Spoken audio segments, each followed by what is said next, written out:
Hi there, welcome to the new Qlik Sense tutorial video, and in this video I will show you very simple fact function which is nothing but the factorial for a given number which is x.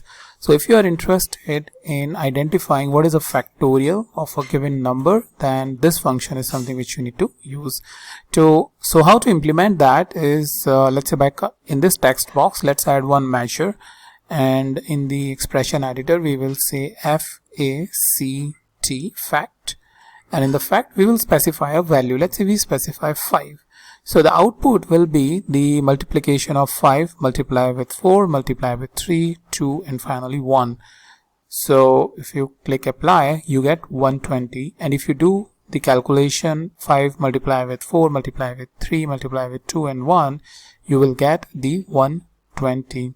So this is what the output that it gives, but the only one other condition it has is if you provide negative value, it will return null. So if I just click on add measure, and in the expression editor, first of all I will add something for a new line which is chr10 and ampersand to concatenate that, so that I can specify the function and say fact of -5, and if I click apply, it won't show you anything because it is null. But if I want to check that, I can use the isNull function. So if I just say is null, and in that if I specify this, it should return -1, which means true.